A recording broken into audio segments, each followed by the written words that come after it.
Two Orphan Vampires. This is a 1997 vampire film by Jean Rollin.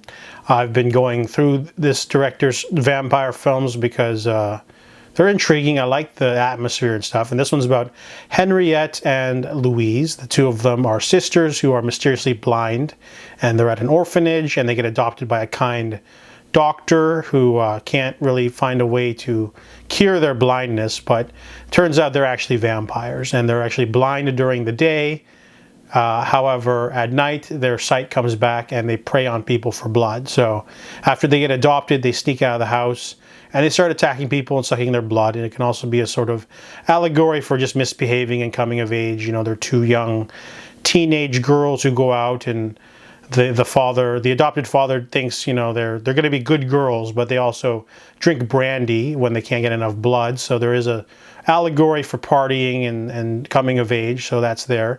Also, I kind of like how the two teenage girls aren't like super powered in this movie, just because they're vampires.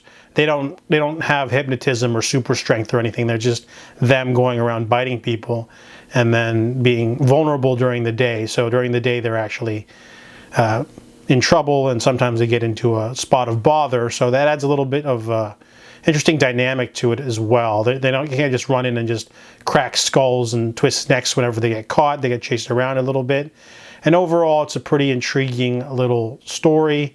I like this one a little bit more because of the weird sort of seduction angle, but it's not too explored, and I kind of like that weird sort of dynamic of just the two girls are kind of like, oh, we're innocent blind girls, and then during the night they're going around eating people, and they get into a little bit of a fight with their adopted father. So overall, this is one of the more interesting vampire Jean Rollin films. I give Two Orphan Vampires a 6 out of 10.